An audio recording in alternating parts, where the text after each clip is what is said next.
لیکن یہ ہنگامی بنیادوں پر نہیں ہے، it is a slow process, جبکہ وہاں پر جو ہیومن ٹریجڈی ہے وہ آلریڈی پریویل کر رہی ہے اور اس کی وجہ سے کیجوالٹیز ہو رہی ہے، اس کی وجہ سے لوگ وہ مطلب بہت زیادہ تکلیف میں ہے.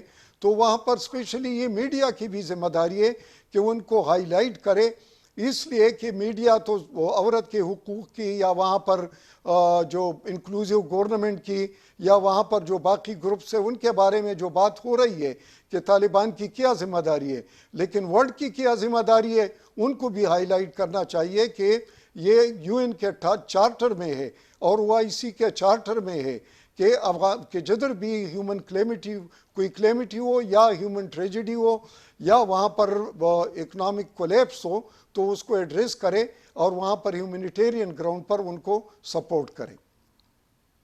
بریگیڈیئر صاحب، یہ جو کہہ رہے ہیں انکلوسیو حکومت، آپ نے بھی بات کی ہے، اس میں یہ آپ کیا سمجھتے ہیں کہ یہ تو جو طالبان نے جس طرح سے تاجک، ازبک اور پشتونوں کو شامل کیا ہے، لیکن وہ کہتے ہیں نہیں یہ انکلوسیو حکومت نہیں ہے، وہ ان کا شاید کہنا یہ ہے کہ جب تک اشرف غنی کو یا پھر حامد کرزئی کو، حکمت یار کو، عبداللہ کو ان کو شامل نہیں کرتے تو تب تک انکلوسیو حکومت جو ہے نا وہ نہیں کہلائے گی.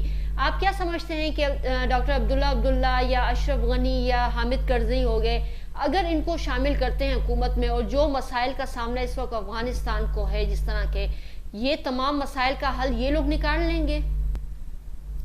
میرے خیال میں کہ انکلوزیو حکومت کا ہرگز یہ مطلب نہیں ہے کہ جو پچھلے حکومتوں میں رہے ہیں ان لوگوں کو شامل کیا جائے، اس لیے کہ وہ صرف تاجک نہیں ہے، وہ صرف ازبک نہیں ہے، وہ صرف ہزارہ نہیں ہے، بلکہ آپ سمجھ رہے ہیں کہ اس وقت تو یہ لوگ انہیں مطلب پری ڈومیننٹلی حکومت میں تھے، خواہ وہ کرزئی کی حکومت تھی، خواہ وہ اشرف غنی کی حکومت تھی، یہاں تک کہ ان کے آئین میں بھی یہ نہیں تھا کہ عبداللہ کو جو کہ سیکنڈ رنر تھا اس کو چیف ایگزیکٹو کا کوئی سلاٹ ہوتا ہی نہیں آئین میں، لیکن جان کیری نے جو ان کا سیکرٹری خارجہ تھا امریکہ، اس نے اس کے ہاتھ کڑے کیے اور اس کو وہ ذمہ داری دے دی.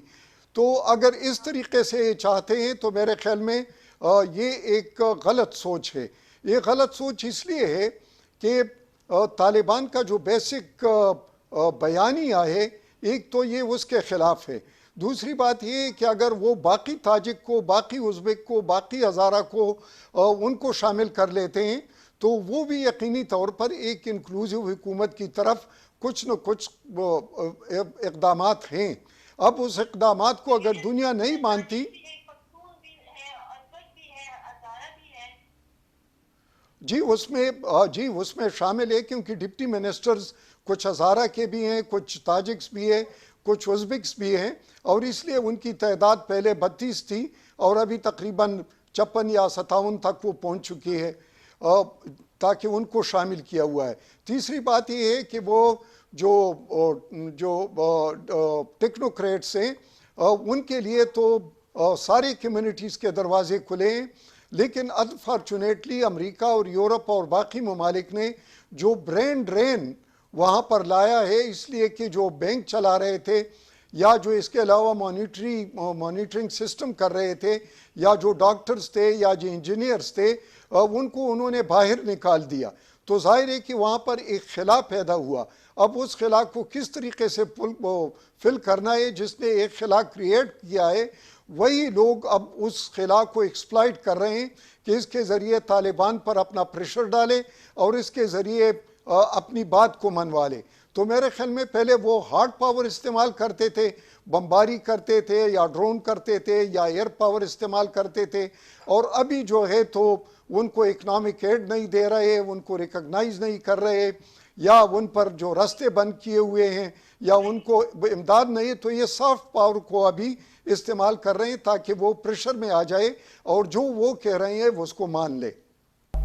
بریگیڈیئر صاحب، ابھی آپ نے اس کی یہ ریکگنیشن کی بات کی، یہ ڈیبورا لیونز کا بیان بھی ہے کہ اثاثہ جات کے حوالے سے اقتصادی جو بحران ہے کہ اس حوالے سے بات چیت جاری ہے. اب یہ بھی دیکھا گیا ہے کہ منجمد اثاثوں والی بات جو ہے وہ ریکگنیشن کے ساتھ جو ہے وہ انہوں نے جوڑ دی ہے. آئے یہ معاملہ آپ کو حل ہوتا ہوا نظر آتا ہے اگر اس کو مد نظر رکھیں تو؟ دیکھ لو، ایک تو اخلاقی طور پر اگر دیکھا جائے یا جو بین الاقوامی اصول ہے وہ یہ ہے کہ یہ جو پیسہ ہوتا ہے حکومت بدلتی رہتی ہے. بعض اوقات کسی ملک میں ڈکٹیٹرشپ آ جاتا ہے یا کوئی گروپ اس پر قبضہ کر لیتا ہے، لیکن اس کے باوجود اس ملک کے جو پیسے ہوتے ہیں وہ عوام کے ہوتے ہیں، وہ اس حکومت کے نہیں ہوتے. جو پچھلی حکومت ہوتی ہے اس کے بھی نہیں ہوتے، جو نئی حکومت ہے اس کے بھی نہیں ہوتے، یہ عوام کا پیسہ ہوتا ہے. تو میں کہتا ہوں کہ اگر ایڈ نہیں دینا چاہتے تھے تو کم از کم اس پیسوں کے ذریعے جو کہ $9.5 بلین وہ آلریڈی وہاں پر ہے اور اس کو ریلیز کر دیتے تو اس کے ذریعے ایک میکینزم بناتے، اور وہ میکینزم شاید انٹرنیشنل کمیونٹی کے کوئی ایکسپرٹس کی بنتی جو کہ غیر جانبدار ہوتے، اور وہ ان کے لیے ان کائنڈ چیزیں خریدتے اور وہ بھجوا دیتے. تو وہ پیسہ ظاہر ہے کہ طالبان کے جنگی مقاصد کے لیے تو استعمال نہیں ہو سکتا تھا. اب اگر ٹینٹ دے دیتے ہیں، شیلٹر دے دیتے ہیں، یا اگر فوڈ دیتے ہیں یا دوائی دیتے ہیں تو کیا وہ طالبان جنگ میں استعمال کریں گے؟ نہیں، وہ تو عوام کے استعمال میں آئے گا. یا ایجوکیشن انسٹیٹیوشن کو اگر وہ پیسے دیتے ہیں تنخواہوں کی مد میں، یا ان کا جو انفراسٹرکچر ہے اسپیشلی جو بینکنگ سسٹم ہے اگر اس کو فعال کرتے ہیں تو وہ تو جنگی مقاصد کے لیے نہیں ہے. تو میرے خیال میں یہ بہانے ہیں. دوسری بات یہ ہے کہ کون سے ملک میں انکلوزیو گورنمنٹ ہوتا ہے. ابھی اگر بائیڈن صاحب جیت گئے ہیں تو کیا وہ مطلب ہے کہ ریپبلکن کو یا ڈیموکریٹس کو وہ ایک دوسرے کے ساتھ شیئر کرتے ہیں؟ نہیں کرتے. اس طرح پاکستان میں یا باقی ملکوں میں بھی جو پارٹی جیت جاتی ہے تو وہ حکومت بناتی ہے، باقی اپوزیشن کرتے ہیں. تو میرے خیال میں کہ یہ اگر یہ چاہتے ہیں کہ نہیں ان کے پسند کے لوگ لے آئے تو یہ میرے خیال میں کہ اصول کے لحاظ سے اور جو سٹیٹ کرافٹ ہوتا ہے اس کے لحاظ سے یہ پالیسی غلط ہے. یہ ایک پریشر ٹیکٹس ہے. اور ابھی جو سینکشنز ہیں، سینکشنز ایک نیا ہتھیار ہے جو کہ یہ جو P5 ہے یا اس کے علاوہ جو G20 ہے وہ اس کو استعمال کرتے ہیں. اچھا، یہ بریگیڈیئر صاحب امریکہ کا کہنا ہے کہ ڈرون حملے جو ہوئے ہیں، جو کیے ہیں، یہ ہمارے ٹارگٹ کے حصول میں بہت اہم ثابت ہوئے ہیں. اب سوال یہ پیدا ہوتا ہے کہ یہ جو مدرسوں میں، اسکولوں میں، مساجد میں جو بچے تھے، لوگ تھے یا خواتین جو ان حملوں میں مارے گئے ہیں، تو ان کا تو تعلق کسی ٹیررسٹ ایکٹیویٹی کے ساتھ تو نہیں تھا. یہ جو کہتے ہیں کہ ڈرون ایکوریٹلی ٹارگٹ کرتے ہیں، تو یہ آپ کیا سمجھتے ہیں کہ کہاں سٹینڈ کرتے ہیں؟ دیکھ لو، امریکہ جو ہے نا وہ انٹرنیشنل طور پر کسی بھی UN کے کسی قانون کو یا جنیوا کنونشن کے کسی قانون کو یا دنیا کے باقی جو ریجیمز ہوتے ہیں مختلف ایشوز کے بارے میں، جب اس کا انٹرسٹ ہوتا ہے تو اس کو خاطر میں نہیں لاتا. آپ نے دیکھا ہو عراق پر جب حملہ کیا تھا تو UN کو بائی پاس کیا تھا. اس طریقے سے وہ ایک طرف پر بم گراتے تھے تو اس کے پیچھے پھر فوڈ بھی گراتے تھے. تو اب اگر آپ نے کسی گاؤں پر یا کسی گھر پر بم گرا دیا اور اس کو مسمار کر دیا تو وہ فوڈ کس کے لیے گراتے ہو؟ وہاں پر تو یا تو کوئی زخمی ہوگا اور یا کوئی مر چکا ہوگا، تو کیا جو مردے ہیں ان کو کھلانا ہے؟ یہ مطلب ہے کہ امریکہ کی عجیب سی ان کی ریت ہے. دوسری بات یہ ہے، ابھی بائیڈن نے آپ نے یہ پریس کانفرنس میں کہا ہے کہ افغانستان کو ہم ریکنسٹرکشن کے لیے یا نیشن بلڈنگ کے لیے یہاں پر انسٹیٹیوشن کو کریٹ کرنے کے لیے ہم نہیں گئے تھے، ہم تو اپنے مقاصد کے لیے گئے تھے. تو اگر اپنے مقاصد کے لیے گئے تھے تو 20 سالہ جنگ آخر یہ کس کے خلاف لڑ رہے تھے جس میں انہوں نے 3 ٹریلین سے زیادہ پیسہ جھونک دیا.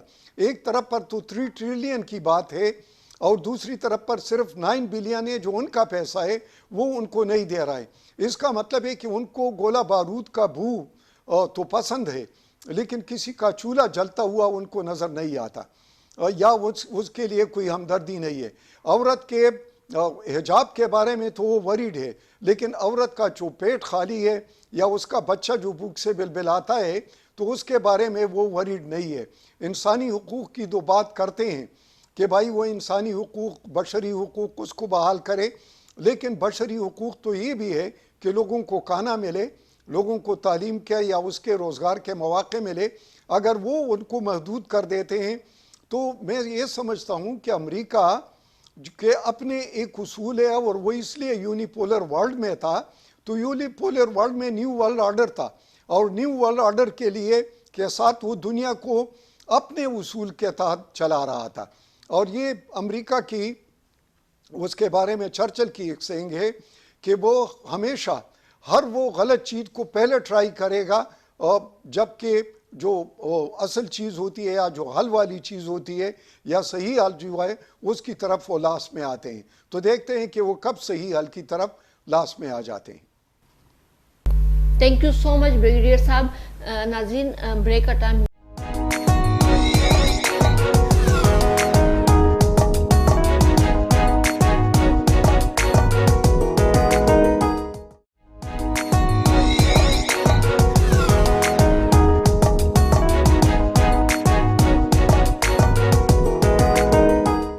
ٹیلی فون لائن پہ جوائن کیا ہے مشتاق یوسف زئی صاحب ہیں، افغان امور کے ماہر ہیں، سینئر اینالسٹ ہیں۔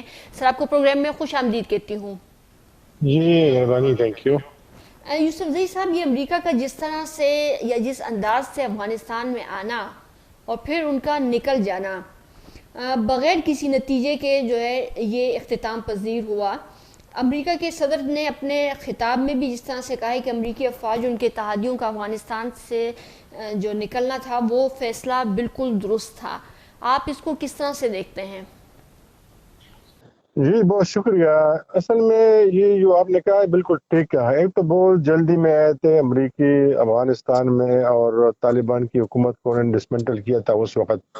انہوں نے طاقت کا استعمال کیا تھا، ہر قسم کا اسلحہ انہوں نے استعمال کیا تھا، اور طالبان آپ کو یاد ہوگا کہ کچھ عرصے تک بہت خاموش تھے، سب پرپوش ہو چکے تھے، اور اس کی وجہ یہ تھی کہ طالبان خود کہتے تھے کہ امریکہ نے بہت زیادہ پروپیگنڈا کیا تھا اپنے اسلحہ کے بارے میں، وسائل کے بارے میں، اس لیے طالبان کافی ریلیکٹنٹ تھے، ان کو اندازہ نہیں تھا کہ یہ اتنی جلد اکٹھے ہو سکتے ہیں۔ پھر آہستہ آہستہ لوگ اکٹھے ہوئے، چھوٹے چھوٹے گروپ انہوں نے بنائے اور یہ مظاہرات پھر شروع کی۔